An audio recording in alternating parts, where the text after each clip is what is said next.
Halo semuanya, balik lagi dengan Natasha di episode Live in Korea. Nah, hari ini seperti yang kalian udah lihat, aku bawa tamu spesial nih. Ada Yuna Nuna. Apa spesial? Ya, halo teman-teman, aku Yuna. Nah, buat mungkin teman-teman yang belum kenal, Yuna ini punya channel ya. Nama channelnya apa coba? Yuna Nuna. Yuna Nuna. Nuna itu artinya kakak kalau di Korea, jadi kakak Yuna. Kakak Yuna. Nah, Yuna ini orang Korea asli guys, asli bukan bohongan, orang Korea asli yang bisa bahasa Indonesia gitu. Nah, hari ini aku ngundang Yuna Nuna tuh buat apa sih? Kita tuh mau cerita tentang apa sih? Teman-teman bisa nebak nggak? Coba. Nah, kita mau ngomong tentang apa sih? Kita ini mau bahas satu topik yang sangat menarik. Kita orang Korea, sama-sama orang Korea memang sering bahas gitu sih.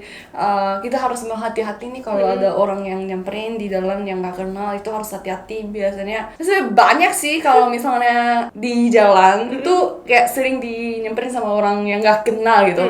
Kayak katanya aku kelihatannya kayak apa ya? Aku ini dalam bahasa Korea kayak 정신이 맑아 보여요? Kayak apa sih? Kayak mentalnya kamu tuh kayak kuat, apa clear headed gitu ya. kayak gitu. Jadi mereka tuh ngomongnya tuh kayak aneh-aneh gitu. Terus mereka tuh kayak tiba-tiba ngajak ngobrol kan. Terus aku kalau bilang aku nggak sibuk gitu, ngomong terus gitu dia. Terus ujung-ujungnya kayak, kamu nanti hari apa ada waktu nggak? Kamu mau coba datang ke sini apa enggak? Kayak gitu juga ada. Itu aku sih nggak pernah sampai ke tempat itunya, tapi kalau teman-teman aku yang pernah itu katanya kayak nanti itu di tempatnya kayak harus bayar apa, kayak gitu juga ada. Jadi kalau yang kejadian teman aku yang di gereja itu, dia sampai digituin, dia tuh lebih parah lagi gitu loh. Oh my god. Jadi dia tuh gimana ya? Dia cara approach-nya beda lagi nih. Jadi makanya aku tuh kayak sejak kejadian ini, aku tuh jadi ngerti kenapa sih orang Korea tuh sama orang-orang di sekitarnya tuh pasif, apatis banget gitu loh, kayak nggak peduli. Nah ini tuh ternyata begini tuh alasannya kenapa harus gitu bang, harus cuek banget. Kenapa mereka cuek? Ya inilah alasannya gitu loh. Karena waktu itu kalau kejadian kakak kelas aku adalah dia bantuin orang isi survei. Jadi kan kadang suka ada kan kayak di station subway gitu kan, boleh nggak tolong isi survei aku gitu kan. Aku pasti nggak mau. Nah dia isi. Dia isi, nah surveinya itu tentang mental health. Iya, tentang mental health. Nah dia setelah isi survei itu dia udah lupa tuh dia pernah isi survei. Nah tiba-tiba kayak seminggu atau 2 minggu setelahnya gitu ya, dia tuh di telepon apa di SMS lah, pokoknya di kontak istilahnya.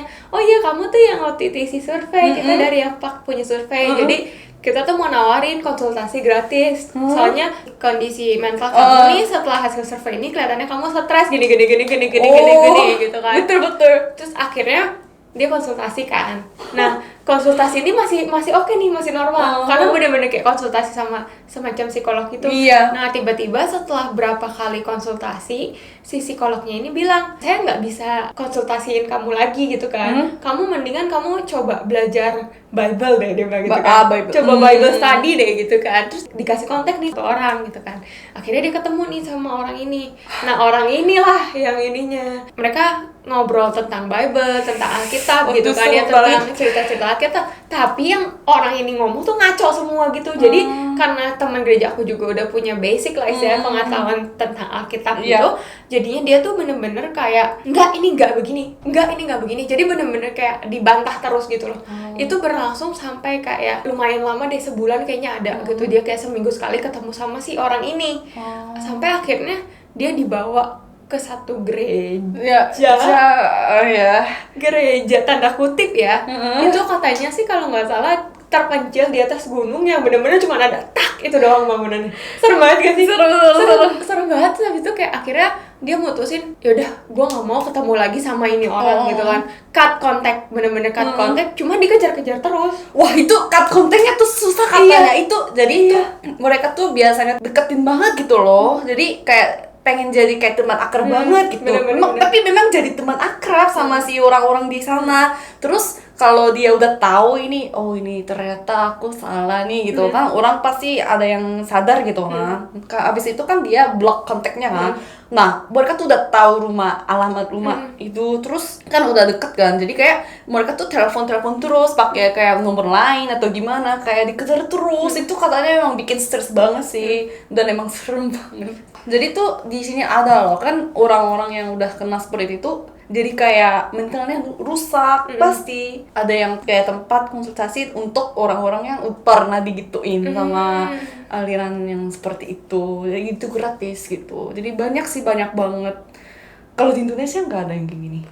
Kalau di Indonesia tuh nggak terlalu open ya, Ah. nggak terlalu open kayak di Korea. Karena kalau di Korea tuh bener-bener mereka meskipun mereka approach-nya nggak terang-terangan, tapi tuh mereka ngerekrutnya tuh terang-terangan banget gitu. Iya. Kalau di Indonesia tuh kayaknya nggak terlalu gimana. Paling adanya yang kelompok-kelompok agama yang ekstremis gitu ya. Kalau di Indonesia, kalau di sini tuh kayak serem, lebih serem gitu loh kalau di sini. Menurut aku ini sebenarnya karena apa ya, orang Korea mungkin setengah nggak punya agama, dan jadi kayak lebih mudah ditarik gitu, iya nggak sih? Kalau punya apa kepercayaan yang sangat kuat gitu, pasti aku nggak mau loh, nggak mau dong, ya udah gitu, emang ini agama apa gitu kan. Tapi kalau teman-teman aku yang udah pernah digituin, kayaknya mereka emang dari dulu nggak punya agama gitu, jadi lebih mudah.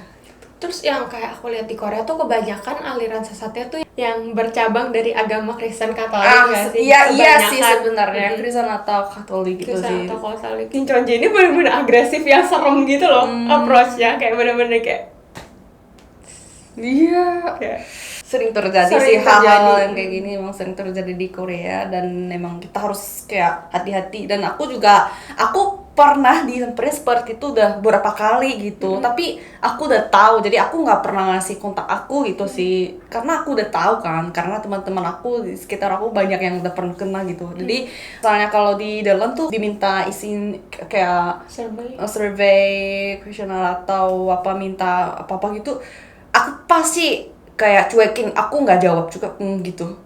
Cuman kayak Aku nggak suka banget. Padahal pasti ada yang niatnya baik, bukan dari ya aliran tersesat kayak gitu, tapi kebanyakannya memang pasti dari situ. Jadi teman-teman Indonesia hati-hati kalau datang ke Korea, kalau memang ada yang ngajak ngobrol itu jangan ya. Sebenarnya aku sendiri suka ngajak ngobrol kalau orang yang nggak kenal di jalan. Kalau ada orang Indonesia, oh dari Indonesia ya, terus aku yang ngobrol biasa. Tapi banyak yang nggak baik kayak aku.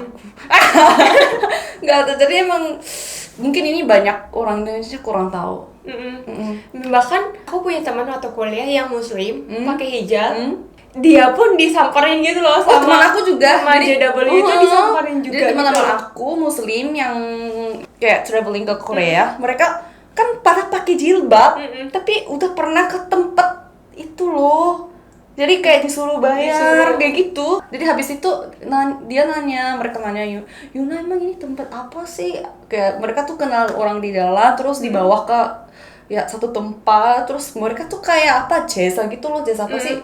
Kayak dua apa nggak tahu deh. Seserahan. Iya, kayak sesajen gitu. Iya, ada aja yang kayak gitu. Habis itu kayak disuruh bayar, jadi katanya bayar 10.000-an apa gitu. Habis itu udah keluar gitu. Dia merasa kayak aneh banget, itu tempat macam apa gitu. Jadi dia nanya, aku pasti itu memang mungkin dari yang aneh aliran gitu. sesat-sesat. Jadi emang mereka tuh approach-nya bukan hanya ke orang Korea atau yang penduduk sini, tapi memang banyak yang approach orang asing atau yang kayak turis juga gitu. Jadi harus hati-hati.